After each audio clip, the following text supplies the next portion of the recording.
हा व्हिडिओ खूपच महत्त्वाचा होणार आहे। हा व्हिडिओ तुम्ही 7 जुलै 2025 च्या अगोदर तुम्हाला दिसला तर 100 काय 1000% इच्छा पूर्ण होणार। तर 7 तारखेला 777 पोर्टल ओपन होणार आहे।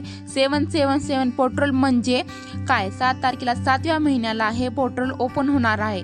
या दिवशी काही गोष्टी करायच्या असतात, का करायच्या असतात तर लक्षात घ्या। 7 नंबर हा लकी मानला जातो, 7 नंबर हा केतूचा मानला जातो।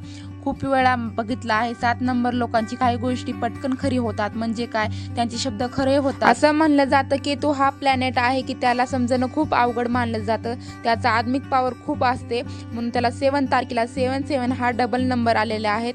777 पेट्रोल ओपन होणार आहे असे म्हटले जाते की युनिव्हर्स मधली एनर्जी खूप स्ट्रॉंग असते, त्याच्या व्हायब्रेशन स्ट्रॉंग असतात।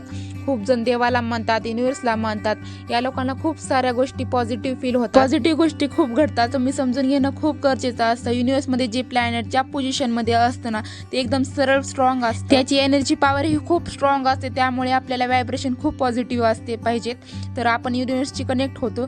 खूप साऱ्या गोष्टी आपल्याला बघायला मिळतात। तुम्ही या वीक मध्ये बघाल की खूप जण अस्वस्थ होतो, काही जण मागील गोष्टी आठवतात, काही जण अचानकच रडू येते, काही जणांना वेगवेगळ्या प्रकारची एनर्जी फील होते। या गोष्टी म्हणजे युनिव्हर्स तुमच्याशी कनेक्ट करत असते की व्हायब्रेशन खूप स्ट्रॉंग असतात। तर नेमकं या वेळेला करायचं तरी काय, 2 गोष्टी करायच्या आहेत, सगळ्यांनी करायचं आहे, त्यांचा विश्वास आहे त्याने नक्कीच करायला पाहिजे।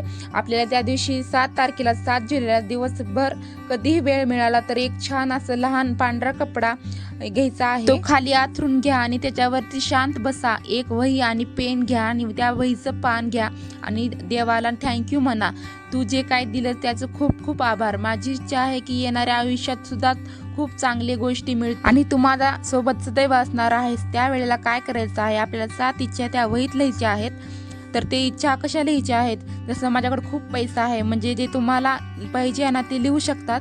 प्रेझेंट टेस्ट मध्ये लिहायचं आहे, म्हणजे हे सगळं तुमच्याकडे आहे। माझ्याकडे सुंदर कार आहे, मी सुंदर समाधानी सुखी आहे, असं 7 वेळा 7 विश लिहायचे आहेत। त्यानंतर पान आहे ना ते तुमच्या जवळ घ्या आणि त्याला छान घडी मारा। घडी केल्यानंतर आपल्या 10 तारखेला पौर्णिमा आहे, लक्षात ठेवा। हे जे घडी केल्याने पान आहे ना ते तुमच्या उशी असते ना त्या उशीच्या खाली ठेवा। 7 तारखेला रात्री तुम्ही हे आठवाल की तुम्ही ही विश मागितला आहेत। 8 तारखेला म्हणाल माझी विश कंप्लीट झाली, थँक्यू देवा। 9 तारखेला हे करा की 10 तारखेला करा। पौर्णिमा आहे त्या दिवशी कागद घ्या। नंतर तुम्ही काय कराल, एक मेणबत्ती घ्या, पांढरी घ्या, नसेल तर दुसरी घेऊ शकता। तो कागद पुन्हा एकदा वाचा, पुन्हा एकदा सांगाल तू मला ही दिल्याबद्दल तुझी खूप खूप आभारी आहे, तू माझ्यासोबत नेहमी आहे त्याबद्दल तेव्हा तुझी खूप खूप थँक्यू। तो कागद जाळून टाका आणि जे राख आहे ना त्या युनिव्हर्स मध्ये फुकून द्या। त्या गोष्टी तुम्हाला करायच्या आहेत, लक्षात ठेवा। 7 तारखेला विश लिहायची आहे, 8, 9, 10 ला आठवायची आहे। तुम्हाला कधी वेळ भेटला म्हणजे दिवसा रात्री ते पान जाळून फुकून द्यायचं आहे, सोडून द्यायचं आहे। देवावर विश्वास ठेवायचा आहे, नक्की माझं पूर्ण होऊ दे। आणि पेन कोणतीही यूज केलं तरी चालतो, पण लाल मिळाला तरी चांगलीच गोष्ट आहे, नक्की करा। 77 पोर्टल खूप स्ट्रॉंग असतं, मनातून गोष्टी लिहितात ते नक्की पूर्ण होतात।